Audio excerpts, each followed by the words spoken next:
call the meeting to session. The Orange County Board of Education pledges to its citizens to conduct its business in a courteous and productive manner, showing respect for fellow board members, staff, and citizens.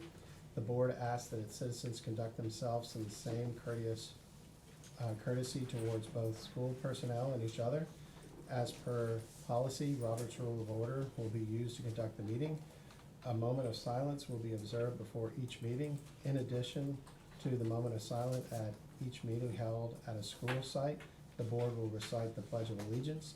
The board asks that you check your cell phone and other electronic devices to be certain that they are either turned off or on vibrate to avoid interruptions of the meeting. We'll now take a moment of silence.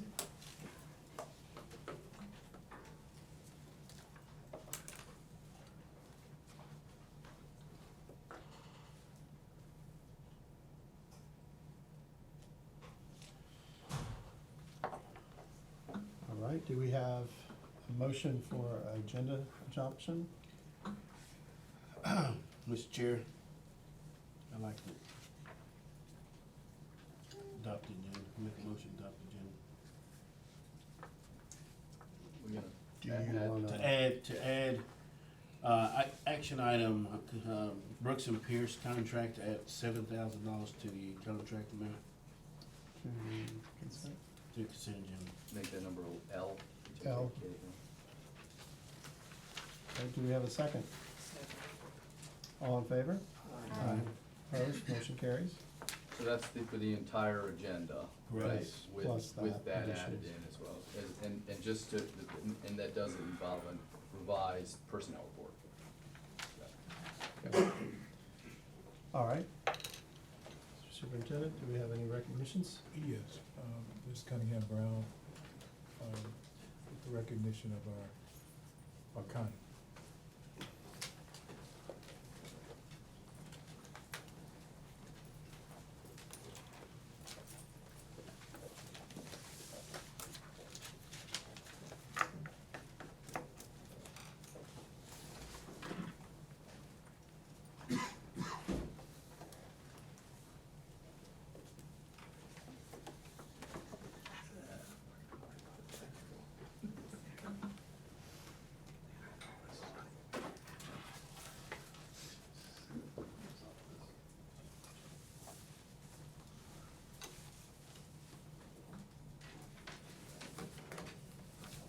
Good evening, Orange County Board of Ed. Good Good evening. evening. So we're here tonight to recognize some beginning teachers. Beginning in December of 2019, the North Carolina Center for the Advancement of Teaching, otherwise known as NCAT, will be presenting the first NCAT Beginning Teacher of the Year Award.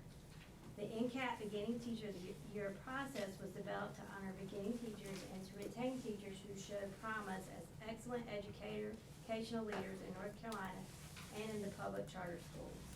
The NCAT Beginning Teacher of the Year will receive a $5,000 cash prize, participation for the winner in the Go Global North Carolina trip to Australia in 2020, instructional supply funds for the teacher's school.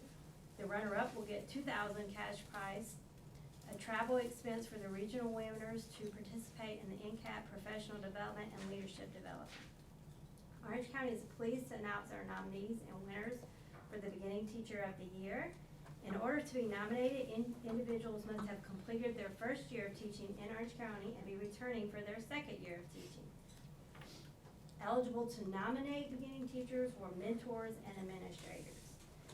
The Beginning Teacher of the Year Committee had a wonderful day. We visited each nominee's classroom. We were able to talk with them about their thoughts on educational views. We reviewed their data from last year, and it was all in all a great experience for us seeing our new teachers and all they're doing across the district. So at this time, I'd like to introduce the three nominees. I know two of them were not sure they would be with us tonight. Nonetheless, I don't see them, but I would like to introduce them anyway. Each of our nominees will receive a $100 check, and the winner will also receive a $200 monetary reward. So our first nominee was Ms. Charlene Martin. Ms. Charlene Martin is an EC teacher at Grady Brown Elementary. Ms. Martin, and I just want to read to you a few of the comments that were made by her colleagues. Ms. Martin is responsible for the AU classroom at Grady Brown. Her students require individual attention with specific disabilities that need to be addressed per student. Many of her students are nonverbal. Some need assistance regarding daily living activities and often have challenges regulating their emotions. Ms. Martin adheres to the Extend One curriculum and generates instruction accordingly. She advocates for her children every day with poise and passion. Our second nominee was Ms. Perry Mead. Ms. Perry Mead is a first grade teacher at Pathways Elementary School, and last year she was an exceptional children's teacher. Ms. Mead is dedicated, creative, and her students love her. She is intently focused on the attention to detail to meet the needs of her students and is constantly seeking to improve and fine-tune her skills. Last year, Ms. Mead was an EC teacher at Pathways. This year, she has chosen to refine her skills as a regular ed first grade teacher. Whatever the setting, she will be excellent at caring for her and educating her students. And the last nominee, who was chosen to be our beginning teacher of the year, is Ms. Caitlin Ray. Ms. Ray is a teacher, a second grade teacher at Grady Brown Elementary. Ms. Ray has passion and energy that spills over to her students and colleagues. Her ability to maintain a positive environment inspires learning and relationships that engages students to become the best learners they can be. Katie is well beyond her years, and she will definitely do great things in the coming years. I have to say, in visiting all the classrooms, it was a wonderful experience. I have to say, because Ms. Ray is here with us, that I've never seen one manage kids with such ease and a smile all the entire time, no matter what happened. So congratulations to all these ladies for a job well done. We look forward to keeping them here in Orange County and all the accomplishments they will attain in the future. So if you will come up.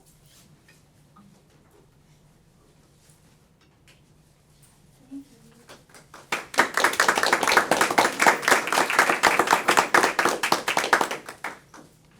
It's for you. Oh, thank you so much. Have some flowers to take home. And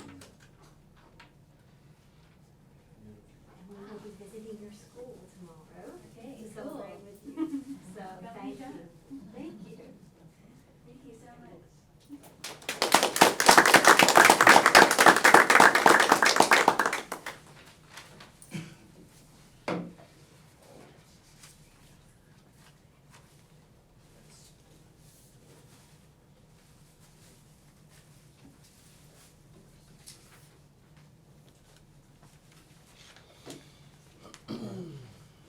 Thank you. All right, next on the agenda, we have the student data reporting.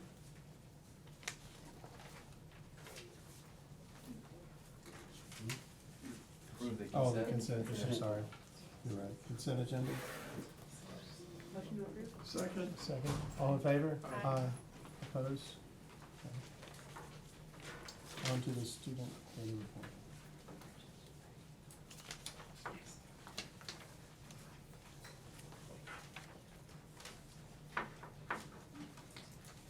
Mr. Chair, can I ask why we don't have internet service here this evening?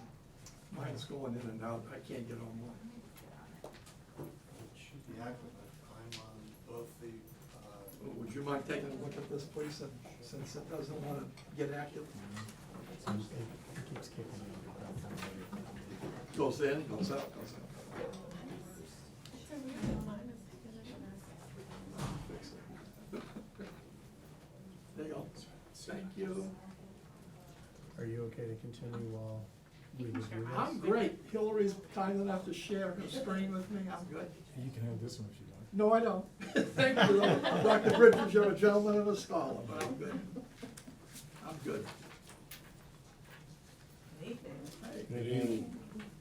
So I would like to begin this evening by introducing a new staff member we have with us this year, starting today. Her very first day is Miss Bach, who will be our new data and accountability director. So we just wanted to welcome her.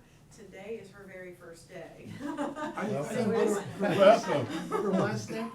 Bach, correct? V-A-U-G-H-T? Yes, sir.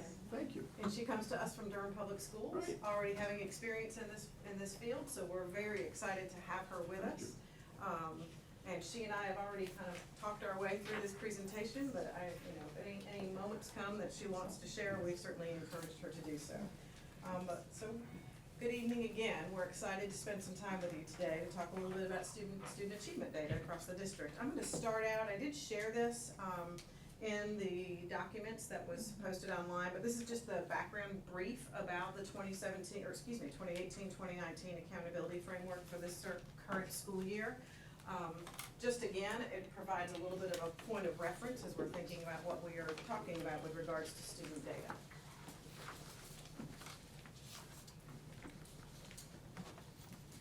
So we're going to begin this evening and talk about 4 specific areas as a focus. We're going to begin talking specifically about the accountability framework, what the state requires from us as we're defining what our accountability model is, proficiency and the changes in the proficiency scales that are experienced in the area of mathematics this year.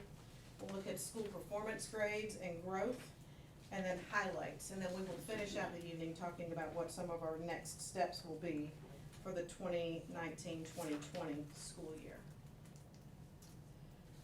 So this evening, we will specifically share district proficiency and some subgroup data and growth data.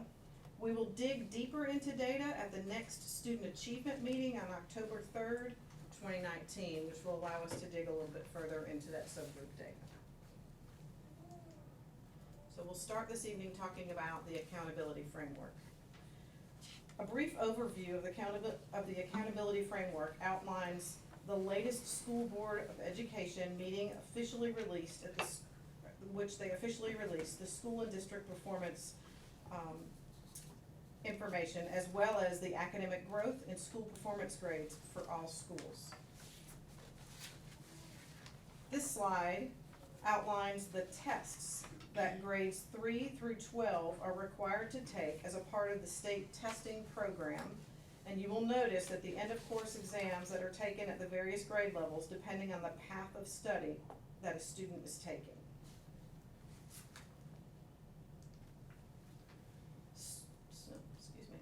School performance grades outlines the indicators that make up what are school performance. These are the indicators that outline what are the school performance grades for each grade level.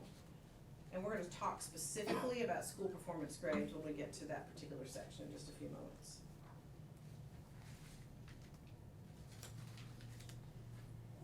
This slide identifies the components that make up the state's school performance grade broken into achievement and growth.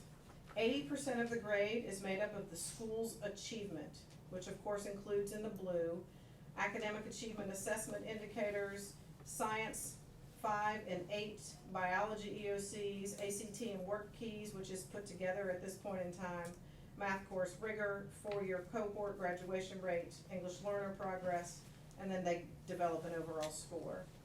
Growth is 20% of the grade, and it measures how much students grew compared to other students across the state, and it indicates general effectiveness of instruction.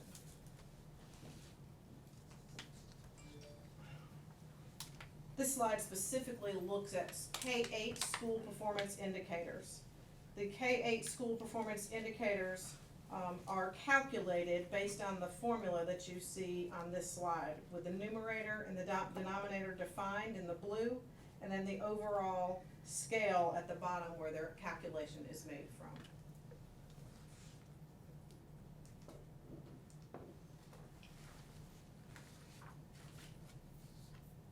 This slide reviews the school performance grade indicators for the 2018-19 school year at the high school level. Similar information, except for we're looking at the high school indicators, looking at end of course tests, graduation rates, math course rigor, ACT work keys, and then of course again we have the numerator, the denominator, and then the calculation at the bottom. Did that help? Did you get what you needed? We're good. Okay, I just wanted to make Too sure many I was people not worrying answering a about question this. if you wanted me to answer a question. I have a question just on this slide, just Sure. understanding. I think it might be a formatting thing, so there's a whole bunch of numbers in the numerators and denominators, but just a few rows on the side there where it says measures. things aren't Yes. lining up. You may be So- right that that's a formatting So process. I think it is, cause like math and English are on the same line, but Mhm. probably one of them should be on the next line. I think you're exactly And then right. that one's worth It looks like 275. four-year cohort graduation rate, forgive me, EL progress, Okay. EOC biology, I think you're exactly right, I can absolutely go Okay, back and and math check course that. reader, okay. Oh, yeah, absolutely, I can go back and fix that. All right, so we're gonna begin, by talking about proficiency this evening. So math proficiency levels. On July 8th through 11 of 2019, a committee of educators participated in standard setting for the North Carolina EOG grades 3 through 8 and the North Carolina Math 1 assessments. As a result of renorming this assessment, the process of indicating where proficiency lies is different for the 2018-19 school year. So what we see with math is that a level 5 represents a comprehensive understanding of grade level content according to the state of North Carolina. A level 4 is a thorough understanding of grade level content. A level 3 is a sufficient understanding of grade level content. And then we have a category that is called not proficient. So that is a very different rating scale than what we have had in the past for mathematics, and will be different from what we will see for English language arts. So as we're looking at data, although we will compare across years, it's really not the same assessment, and we're not measuring apples to apples, because there is a new assessment. It will be, the same process will happen again next year as we renorm the English language arts assessment for the next year, the same process will occur. So in 2013, the School Board of Education, State School Board of Education adopted the College and Career Readiness Academic Achievement Standards and Descriptors for the EOG and the EOC for English Language Arts, and the levels there denote that a level 5 is superior command of knowledge and skills, a level 4 is solid command of knowledge and skills, a level 3 is sufficient command of knowledge and skills, a level 2 is partial, and a level 1 is limited. So this is just to give you the frame of reference as we're looking at the data as we move forward. We will be talking about grade level proficiency as we move into the next few slides. Can I ask a question about that? Because I know that grade level proficiency includes the level 3. It does in English language arts, yes. But some of what it says is a level 3 means the student may need extra support at the next grade level, and they are not on track to be college and career ready. Is my Correct. understanding. Correct. It is what the state, so we have two separate entities defining what is proficient. And that's, you're exactly right. So the college and career ready being one level, and then the grade level proficiency being another level. Meaning federal and state. Yes. And so we use grade level proficiency because, That's what the state indicates proficiency for us, okay, and how they're defining where we stand with proficiency. okay. But understand that we need to instructionally dig into that deeper, no doubt about that. Yeah, cause I think if what we're aiming for as a school district is for students to be ready for college or career, that is levels 4 and 5 by definition. Correct. So, yeah, I always have a strong interest in looking at college and career ready because that's actually what those levels mean. Correct. So reading proficiency scores have held relatively the same between the 2017 and 2018 school years. We did see an increase in third grade by approximately 4 points, and the remaining grade levels did decrease in overall proficiency by a small percentage points.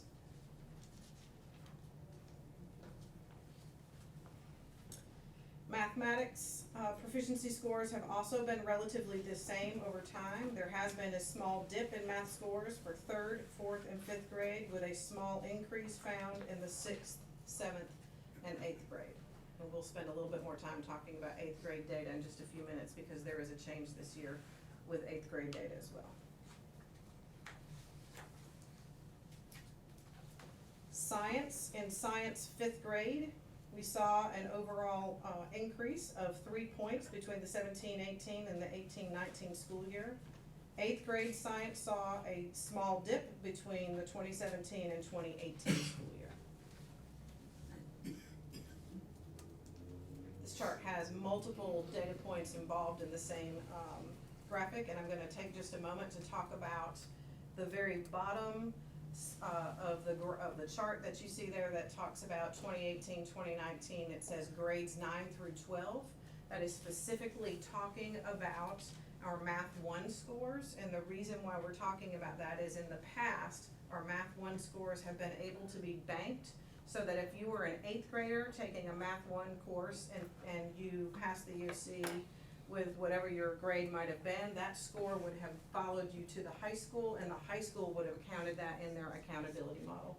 This is the first year that is not a banked score. So if the score occurred in the 8th grade for an 8th grader, it doesn't follow them to the high school. So that for the first time, we're looking at very different numbers when we're comparing Math 1 in 17-18 to Math 1 in 18-19. Does that make sense? It makes sense, but so that, I'm not gonna go where you may think, but it's basically saying that we're now measuring the high school Math 1 on what the high school students earned that year. Yes, sir. So in some sense, the fact that you're not counting the students in the middle school, is starting to highlight a potential problem on Math 1 at high Yes, school. sir. Okay. Yes, sir. Totally agree. So the students who took Math 1 in, let's say, 8th grade, they are not in the numerator or denominator. This is saying of the kids who took it in high school, this is how many. This is who were it is, proficient. just the high school Proficient. students, correct. So again, this chart reviews a variety of assessments at the high school level. We want to note that the past, again, 8th grade Math 1 scores were able to be banked. Beginning this year, that is no longer true. The number you see for Math 1 does not encompass the same students it has in the past. There has been a slight decrease in biology, English 2, and in the work keys assessment. Going back to Math 1 for a minute for the sake of older generation people that I'm involved in, we're talking about Algebra 1, right? Yes, sir. So Traditionally has been it was that. the state's decision not to bank anymore? Yes. Why? Because First they tell you to bank, then they unbank, so tell me why. I can tell you what I think. I don't know if, Crystal, if you have any more insight into that, but my perception into what I'm aware of with regards to that is that they're looking to specifically reveal what is happening with students that are accelerated in 8th grade taking a Math 1 course versus students who are in the 9th grade taking that Math 1 course. Is that accurate, or would you say anything different? Forgive me for asking you. Excuse me, with the state, they are now also tracking when students begin taking those advanced courses and seeing how long it takes them to reach or successfully complete a level 3 math. So the time in which they are counted in the numerator and or denominator is monitored a little differently. And exclusively more so on the high school end for your math course rigor in terms of reaching a 3rd level math, and where schools got an additional benefit of those students taking the math earlier. They are not allowing schools to count them essentially twice anymore. Oh, okay. Because So they you would have count them as counted, they 8th would have grade? counted in the middle school Separating it. when they were sitting in an 8th grade class, and then that score still sat there and gave the high schools an additional increase or cushion there, even So though separating. those students physically were not So enrolled they in the high didn't school. realize this when they allowed it to begin with, but suddenly a light bulb went off in somebody's head in Raleigh and said, we can't tolerate this any longer. That is an interpretation. That is what it is. It's my interpretation. Thank you. You're quite welcome. Thank you. Go ahead, Sarah. Did you just say that Math 1, I don't know too much about these new math courses, Math 1 basically is Algebra 1, is that accurate? It is a different course, Okay. so I don't wanna misspeak in that. I think a lot of us have traditionally thought about Math 1. It does have many components of what was in traditionally Algebra 1, but it is a different course. It is not just Algebra 1 by itself. And all of our, Math 1, Math 2, Math 3, all have an integrated approach to what mathematics looks like at the secondary level. Okay, because I think that there's good research out there about if you get Algebra 1 by the time you're in 8th grade, you're much more likely to be prepared for college or go to college. I forget exactly what the research is. but I would be very interested to know how many of our students are taking the equivalent of Algebra 1 by 8th grade versus in high school. Mhm. Maybe we can bring that to a student. Absolutely. Do we have a rough idea about that? I don't know the exact number, I will look into that. Do we have middle school principals here this evening that could give us an idea about that? I have 3 Math 1 courses with, between 28 and 31 in each class. 3 out of the 230 eighth graders, so probably around 90 out of the 230 are Math So 1. over 30%. But even along that, so that, I really think that we also got to make sure that we're following our policies to identify the students that are going into the 8th grade, that if they qualify either on our policy, that they're asked, that the student doesn't have to ask, or the parent doesn't have to. We, as To reach out, is that they take Math 1, is the. that what you're Yeah, asking? we need to actually ask the student, are you interested, you're meeting the guidelines on it, or we're missing something, I'll just go ahead and say it. I see Al Stanback at the door there. Sorry, 67 out of 200. 67 out of 200. So once they complete satisfactorily Math 1 at the middle school, what do they take as a 9th grader? Math 2, In many cases, yes. which is mostly geometry? Is that a safe statement? Well, again, it's an integrated approach, It's so an it's not integrated approach. geometry in isolation. Okay, and what do they take in the sophomore year? Math 3, And that's also an integrated approach? It is. It has some algebra 2 in it, maybe? yes, you Okay. will progress in that. Junior year, what do they take? They could take pre-calculus, they may take some AP courses, so they could take an AP statistics Okay, course. and what do there's a they take senior year? They could take a calculus course. Some of them will take a course where they're going to potentially Durham Tech, taking college credit. I'm just saying this for the sake of clarity, so people, I would say that a majority of the parents of a lot of our kids are into the Algebra 1, geometry, Algebra 2, trig calculus Mhm. mentality, Yes, okay? sir. So if we're really improving things, I think it's important to explain to people what exactly is being taught. And if I remember correctly from when my kids were in middle school, if you do not start that progression in 8th grade, you can't take certain classes. Well, I think So that's a I big mean, thing to know. It's a very important thing, because you saw the paths and you're like, whoa, we're not gonna be able to take pre-calculus or this if we don't take it in 8th grade. And I think that's to your point, That's to my if you point. don't realize it at middle school, you're going to miss out because you're not gonna have the foundation to take it. It's a matter of having a rigorous curriculum for all of our students, and making sure that if they can succeed in it, we give them the opportunity. So what is the goal for the system ultimately?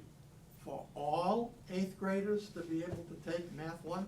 For our system? Yeah. I would love for all of our 8th graders to be able to take Math 1. Okay, if that so, was but something that we could would do. imply that there would have to be a strong math foundation beginning in kindergarten. Is Yes, that the sir. same thing to say? Yes, sir. And how do we get that message out to people, is what I'm trying to say. Absolutely, I mean, we are and will continue to work to do exactly that. And we wanna make sure that we're foundationally building skills in students that they can apply over time in a variety of settings. Thank you. You're welcome. All right, we're gonna next talk about school performance grades and growth. So last year, we specifically talked about this, although the Every Student Succeeds Act was passed in December of 2015. This particular act states that we must use, that states use their performance indicators to differentiate the performance of all schools and the report performance for all students and all subgroups. States have flexibility in assigning weight to their indicators, so their indicators of academic achievement, graduation rate, English language proficiency, progress, together receive a much greater weight than their school quality and student success indicators. This is just a little bit of background information about subgroups and how subgroups are determined. So this slide specifically describes how subgroups are defined in the state of North Carolina. We have 9 student subgroups identified by the state of North Carolina. They include economically disadvantaged students, students with disabilities, English learners, American Indian, or Alaskan Native students, Asian students, Black students, Hispanic or Latino students, students of 2 or more races, and white students. The size of the subgroup, that has a threshold of 30 students for any one subgroup as an indicator. If a school does not have 30 students in that particular subgroup, that information is not recorded unless the school has an end count of fewer than 10 students in that particular subgroup. And North Carolina reports overall an A through F letter grade for each subgroup, and that began in the 2017-2018 school year, this past school year. So these are our growth. This also speaks to our growth and performance grades. Each school does receive a designation to categorize growth. Schools can exceed growth, meet growth, or not meet growth. This year we had 6 schools exceed growth, 2 did not meet, and 5 did meet growth. And so this is just a listing of our schools in alphabetical order. That specifically indicates the growth status of the entire school, as well as the growth status of each subgroup in that A through F category. These are our next 5 schools, again in alphabetical order.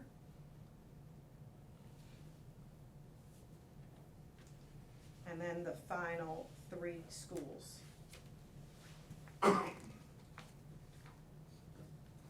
We do not, as a district, receive a growth status, nor do we receive a school performance grade. Can I ask a question here? So first of all, I'm glad to see so many schools exceeded growth, because in order to close gaps, that's what's necessary. We have to do better than expected. So I'm glad to see that. And I have this question, the earlier slide where you showed that like reading was up in grade 3 but down in grades 4 through 8, and math was sort of mixed in the different grades. How could so many of our elementary schools be exceeding growth and then also see a decline in test scores at the same time? Like, how does that work? So proficiency is not necessarily up, but our growth is up. Is that that's what you're asking? Yes, is that and correct? how's that possible? Okay, Like, shouldn't growth be growth? Efficiency. So growth is determined through a formula that we talked about a little bit earlier, and it's looking at a student's individual score from the year prior to what their score is in this current school year. And then there is a growth index that's assigned to what that expected growth should look like. And if a student was able to achieve that on what we call a scale score, they will have either met or exceeded growth based on that. So what it's saying is that our students, based on our last year's data in those schools, exceeded the expected growth based on that formula to be able to, again, close gaps. But they did not necessarily meet, as a school, the proficiency requirements. In other words, they could have started way behind. Yes. And then caught up some, but not enough to be proficient. That's right. So some of So our it started students off may have not been proficient to start with, we're growing them, but they may not necessarily have hit the proficiency mark yet. Okay, I understand. It's not about their level of proficiency, it's like their growth within. So Yes. maybe students who grew from like a 1 to a 2 or a. Sure, we don't have a common scale that we're talking about here, Right. but basically, if you feel like I was here, I've grown to here, I may not, the proficiency mark may be out here, but I have still grown. Okay. Does that make sense? It does. Okay. But just pin it down a little bit more, that a school could have exceeded growth and not closed that gap, because it could have been students that were in the 4s or the 5, if it's ELA, that exceeded growth that pulled it up. So just because we exceeded growth, we gotta dig down into the details of what, just because a school exceeded growth does not mean anything about closing the gap. It means the school whole performance of the school is improving. But that's based on individual student data, but yes, you're exactly right, we do still need to dig down into that to look Because specifically it could be a about high level improvement, growth for sure. for 3 or 4 students that Mhm. may have caused it. And they may have experienced that growth, yes, sir. Absolutely. Okay. sorry, can I call Go out ahead. we're not spending a lot of time right here in the sort of subgroup met, exceeded, et cetera growth, but I'm seeing for African-American students sort of down the line, only one school where growth was exceeded. And I'm wondering, so I think that needs to change. I'm wondering if there's anything like that you all have like analyzed there and thoughts about So that. specifically for African-American students at each individual school, you will be able to gather a little bit more of that from the schools individually in the coming presentations. But as a district, some of our next steps at the end, we'll talk a little bit about that, some of the strategies that we are currently trying to use. But that gets to my point, that if you look at the African-American performance, that we didn't close the gap other than maybe that one school.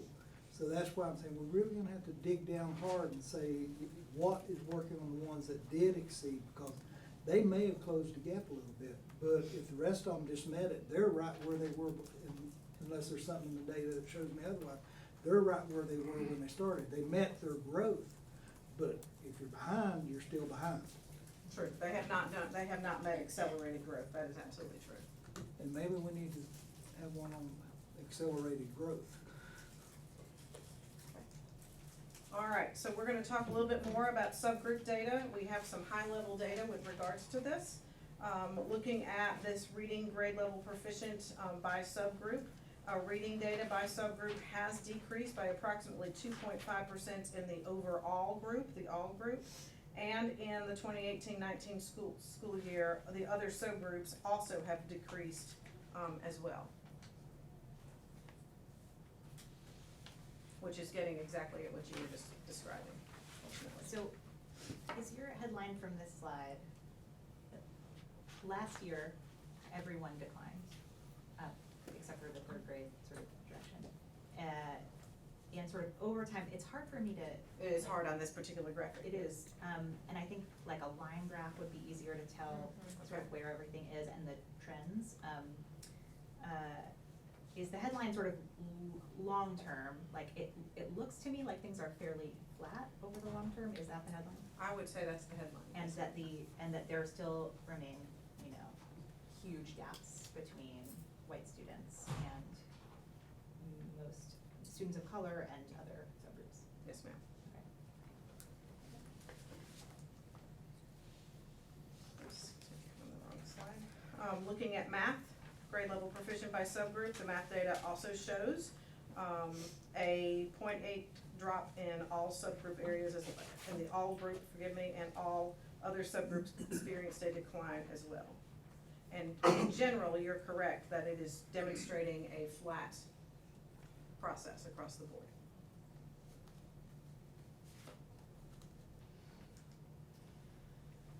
So the ACT for this current school year is now combined with an ACT and Work Keys assessment.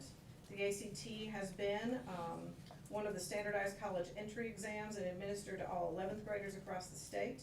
A score of 17 or higher is what the state constitutes as a benchmark score and indicates a high probability of college success. We have seen an increase in many of our subgroups for the 2018-2019 school year in the ACT. I like the subgroups, because I'm going along flatlining on them. Which ones have we seen increases on? Students with disabilities is increased, if you looked at the very end in the orange. Okay. We have, sorry, I'm trying to do the same. If you look at your economically disadvantaged, the yellow has increased. If you look at Okay, multiracial. which yellow? The I'm light working yellow? from the right One in. over. Okay. Does that make That's- sense? Yeah, but this graph is exceptionally difficult to read. I will get you some numbers to go along Okay, with but this, so that will help. it's the light yellow, okay. Yes, sir. Again, if, I'm just working from the right to the left is how I provided that comparison. That's fair. And a line graph would be better, because we can see trends. Okay. All right, This graph is about math course rigor, which we mentioned earlier. Math course rigor is the percentage of seniors who have completed Math 3 or above, which are considered higher level math courses. We did have an increase from the 2018-2019 school year with all subgroups except for the multiracial subgroup, the African American subgroup, the limited English proficient subgroup, the students with disabilities did increase in the 18-19 school year. And again, I will provide the same chart for this as well.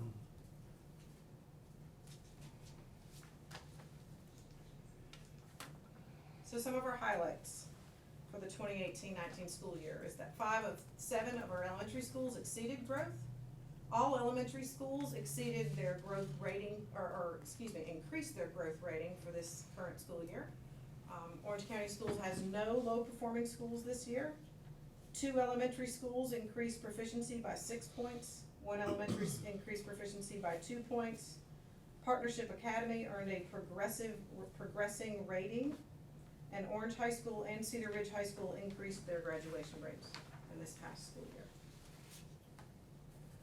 So do you equate any of the higher numbers for the elementary as part of the introduction to Letterland? I mean, it's just recent, but how long do you think it'll be before we can correlate, has this had a positive impact, and then the magnitude of that is one of the initiatives? So we're looking at a little bit of different data, but I would like to begin to start looking at that. So some of our kinders who began with Letterland, that was only at one particular school, are 3rd graders this year, and we'll have that progressing up as we move forward. In addition to the adoption of the reading units of study that we use the workshop model from kindergarten through 8th grade. And then of course the other math programs that we put in place, bridges at the K-5 level. We are really trying to strategically target that and monitor both implementation and then the student data that follows, because you have to have both, right? You can't just look at the data if there's no effective implementation, and you can't look at implementation and not see results in student data. So we are really trying to monitor that very closely. That is a part of what we do on a daily basis. I do believe over time you will see some positive results as a result of that. So here are some of our next steps. The subgroup data for students with disabilities and English learners do not align with the expectations set for teaching and learning in Orange County schools. In the 2018-19 school year, district efforts began with school-based teams to create shared responsibility for teaching and learning across the district in an effort to reach the goals ESSA had advanced. A shift towards collaboration as a central part of the SHIFT's district teams are fostering in instructional design with school-based teams across disciplines throughout the district. The shift is necessary to increase proficiency for all. So what we're trying to say is that we are working not only with individual teachers that are students with disabilities teachers or English language learner teachers, we're working with all teachers to learn some of those very strategies to be incorporated into all areas of the curriculum, so that we're really broadening our scope and providing more opportunity for students to be successful. Yes, ma'am? What does that actually look like in practice? Great. In a school? So that actually looks like co-teaching is probably the best example I can speak of, in addition to some schools have actually started teaching specific strategies to their core teachers. I was looking up there for Mr. Rockland. He had as a part of one of their MTSS goals for the last year, they recognized that they wanted to focus specifically on some strategies for English language learners. So they had internal professional development specifically for all teachers that could use those strategies throughout the entire day, rather than just when that student might be with the ESL teacher. Co-teaching is when both a teacher who is a special education teacher along with a regular core teacher are in the classroom teaching together and co-teaching the curriculum, so that they are able to adapt the curriculum to the needs of the students in that classroom, and they don't have to necessarily be removed to do something different. 2 strategies. This next slide is specifically about the students with disabilities. The Exceptional Children's Department has defined some instructional shifts for the 2019-2020 school year. We are using targeted support and improvement funds that were one-time funds that were provided, and we were required with those dollars that we had to use them for our largest gap in subgroups. So we have used those dollars to purchase instructional resources and provide professional development across the district to our special education teachers. In addition to that, we are pairing that with look for walks with principals to assess the quality of the programming in those classrooms, to make sure implementation, as we just talked about, is in place, to assist principals in maximizing student learning through efficient use of resources, and to increase the ability to read data, to assist teachers to analyzing their data themselves, so that they can then make the next day's decision based on that instructional information. And then, of course, if we see that it's not working, we wanna make a mid-course correction rather than waiting to the end. Who participates on the look for walks? So we have administrators, we are doing central office, C&I folks are doing that, as well as in-school staff. So it could be instructional coaches, assistant principals, obviously, as a part of that administrative team. It may be, for example, a career development coordinator. If we're in a high school, it will be a variety of people, and it will be, at times, the teachers themselves. If we have the opportunity to do that during their planning period, I can go learn from another peer who's implementing another strategy, and I can learn from their classroom. So how often are these walks occurring? So we did many last year, increasing them even further this year. So I don't know that I can tell you it's happening 1 day a week, 5 days a week specifically. However, we are increasing them as we're building capacity. So we walked at the principals meeting just to have a conversation there. We had a coaches meeting 2 weeks before. We walked at that coaches meeting, and then we're again building capacity inside those schools so that they're able to do that themselves. So, how are y'all determining what's appropriate in the different classes, especially when you're at the lower grades and there's so many unique disabilities? And I'm curious maybe we could cover this in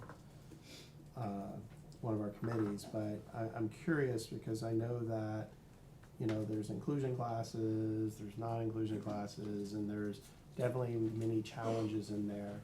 And I'm just curious what that would be on a look for, because it's so unique. If you grab somebody out of central office and went in there and they're not used to the environment, and they may give feedback that's odd for the teacher or the assistant. So I would love to know how that works. We can spend more time also. But Not in here, yeah. we'll have to. We'll just share more later. Okay, Sounds thank great. you. Thank you.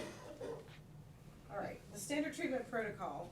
Across the district in the 2017-2018 school year, the district had teachers from K-8 schools, approximately 60 teachers actually, who were in teams and provided leadership as we reviewed a standard approach to intervention provided to students across the district. This standardized approach is required by the state of North Carolina as we move into the eligibility phase for MTSS. And Orange County has created a standardized approach to intervention for the 2019-2020 school year and forward. The approach is available in K-8 literacy and mathematics. We are currently sharing this information with schools. We are also excited that we have a new tool called Performance Matters, which is effectively a data warehouse, a one-stop shop that data can be dumped into. Teachers will know what the data of their students is. In addition to that, there will be an opportunity for us to have these interventions in there, and teachers will be able to monitor the progress of their students and of the intervention as a whole. Yes, please. When will that be fully implemented? So we are in the midst of that right now. Okay. Right now, so I would say the standard treatment protocol, as teachers are starting intervention right now, I would say in the next several weeks, we will be in the throes of that. The Performance Matters tool has been trained this past week. We will have, data is flowing into that right now. We were just talking about that earlier today. Ms. Vaught will be helping with that in the next couple of weeks. Hopefully, all of the data will be sitting where it needs to be, and then we'll release and let schools know exactly when we're ready for that to start. So from a teacher perspective, what is the standard treatment protocol look like in question. the performance matters? Like, Okay? in a particular situation. Sure, so let's take, second grade literacy, right? I've got a student who's a struggling reader in second grade, and through my diagnostic assessments, I determine that the student is struggling with fluency. So they're going to be able to go into a Canvas course, which is on our, an online platform that we have, and in that course, we've already loaded, here are 4 or 5 potential interventions that you can choose from for fluency that have evidence-based, they're evidence-based, and we can be assured that they should provide the positive outcomes that we need to find. It also tells how they will progress monitor, whether or not the student is making progress in that intervention. And then the teacher will be able to put that will go ahead and assign that student that particular intervention. There'll be a teacher who provides the intervention. We'll teach it for a period of time, several weeks. Once we get to the certain threshold where we determine where we wanna make sure what we're doing is working or not, we'll do some progress monitoring, and we'll come back and evaluate, is that working or not? So that's what it looks like. Inside the Performance Matters tool, the interventions will be loaded into that tool, as well as the progress monitoring tools, and it's just a place where they can document their data so they can see on a chart, just over time, whether or not students are making progress. Is that tool gonna be required, and are you all able to access the data and look at larger patterns? Yes, and yes, it will be required. It is a part of where we'll go for the MTSS process, and we will be able to monitor the progress, both of the students and the delivery of the intervention, but also we can start looking at what interventions really seem to be working. Great. And this is rolled out district-wide? Yes, district-wide. So how does this get shared back to parents, where they may have a struggling student and, you know, some of these interventions, if the parents aren't practicing it as well, it's, I'm guessing, not as effective. So how does that get shared in a meaningful manner for full participation? So it should be a meeting that is Okay. occurring between the classroom teacher and the parent. So if I am a teacher, a second grade teacher, and I see that I have a risk from a student that I'm concerned about, and that I wanna do something in addition to provide support for that, I need to communicate that with that parent. Okay, so it will be shared. Absolutely. Okay. Good question. Sure. Talk about equity work focused on teacher beliefs, discipline, and academic opportunities for all students. How do you guys incorporate Dr. Keeling into your lot of work to be done? How does this happen at the school? So at the school level, we are certainly working on teacher beliefs as we're talking specifically about the professional learning that we're providing to district leaders, but also some teachers are a part of that. In addition, she has been training some of our facilitators in the Curriculum Instruction Division. They are in turn making that a part of the professional learning that they create for teachers. So, for example, I know she has been, she has been specifically working with our AIG facilitator and our math facilitators, and they're specifically talking about what we're doing and the plan for professional development, as well as what we're gonna do for our progressions in the academically gifted space. She has also been a part of, I'm trying to think of some other things specifically. Beginning teachers, Yep. lead and ongoing training with the beginning teachers, talking to the curriculum coaches, Mm-hmm. the principals at their meeting, they were doing walkthroughs. That's part of through an walkthroughs. equity lens, they were actually looking for equity in the classrooms. So, yeah. And we have been a part of the code of conduct and looking at discipline data. Since Dr. Keeling came on board, she has been a part of all of those conversations. She has seen every presentation and has been a part of the entire process with that. I was just gonna suggest that for a future Student Achievement Committee meeting, it might be good to have some expansion on all of this, and also the work that Dr. Keeling will be doing with equity work on teacher beliefs, discipline, and academic opportunities. How early identification, okay, of all children, and whether or not we do have a legitimate early ID program for AIG purposes, advanced placement courses, and international baccalaureate, whatever else is offered on the menu. I think it'd be important to see this with interlocking pie chart discussions. How do these things all fit together? I know there's a fit there. And the only thing I'm gonna say is this, without mentioning any names, but it happened 2 years ago at the state meeting in Greensboro, when a nearby school system representative stood up and said that once a new principal had been assigned to another school in the same system, where everybody thought equity work was taking place, they sadly realized that no equity work had taken place. But everybody was under an illusion. I just believe in checking. Yep. And I just think it's important for this board to know that this work is actually happening, okay? Absolutely. It's not that I don't trust anybody down here, no. It's that checks and balances are important.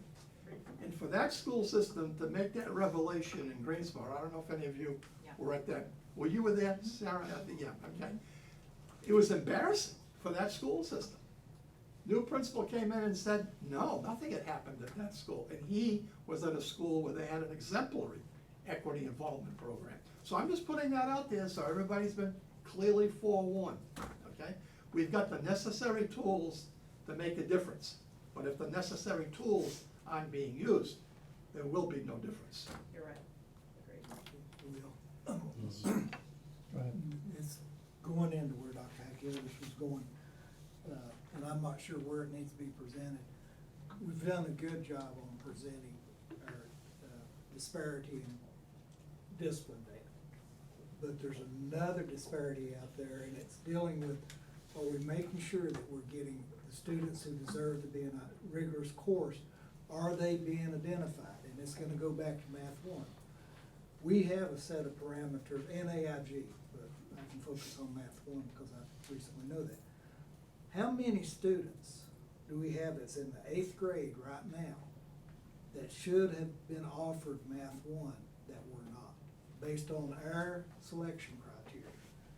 So I will research that information and get back to you on that. I know. There is currently a state law that requires if a student is made a level 5, that is not necessarily the That's same as our not the only criteria. parameter that Agreed. we have. I'm saying with our selection criteria, because we came up with those Yes, sir. so that we would get more inclusion into it. So based on our selection criteria, how many students did we miss? Might not be any, which would be great if We'll it's dig into not. that.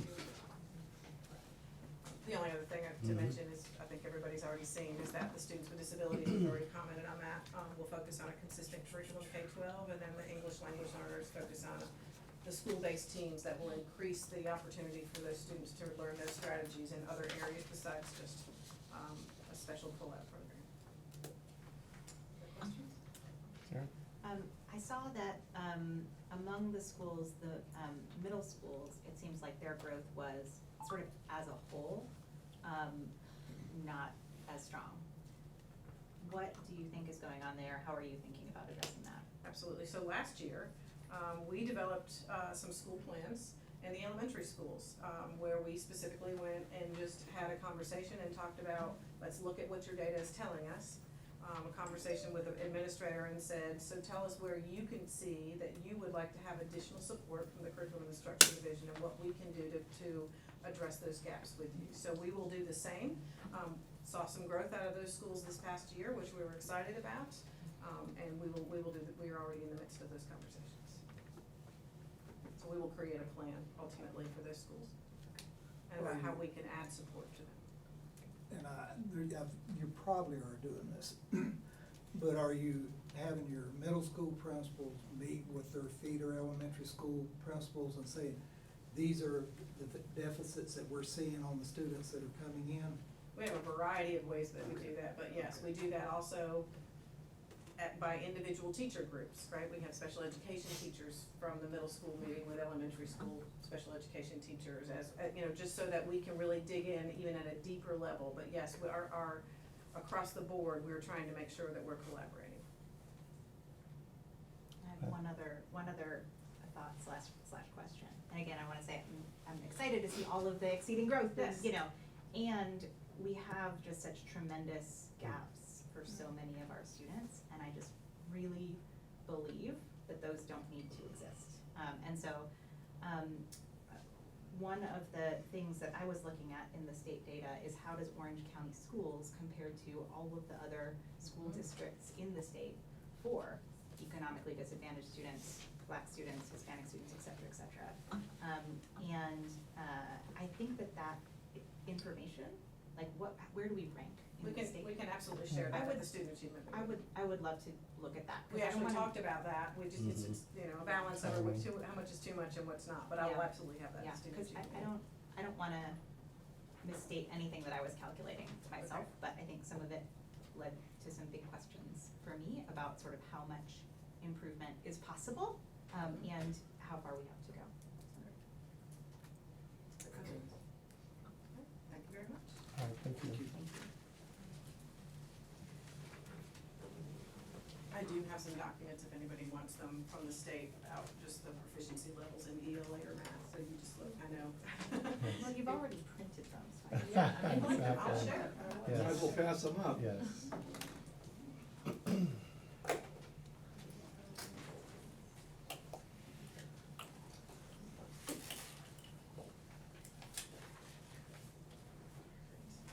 This is English language arts. I'll start the math.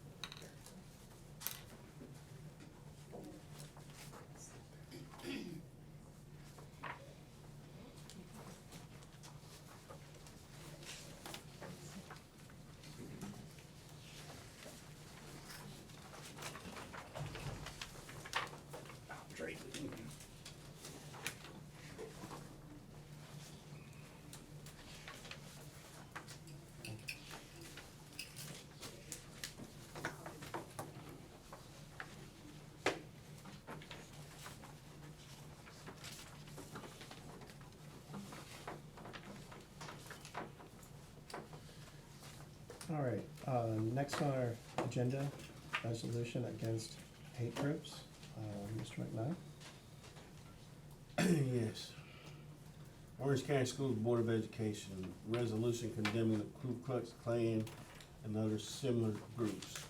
Whereas the Ku Klux Klan is an organization that symbolizes racial hatred, and whereas the Ku Klux Klan promotes violence, domestic terrorism, racial terrorism, and has specifically targeted African Americans, Latinos, Native Americans, Asian Americans, LGBTQIA communities, immigrants, Jews, Muslims, and other people of color. And whereas the Ku Klux Klan had an active presence on the streets of Hillsborough, North Carolina in August of 2019.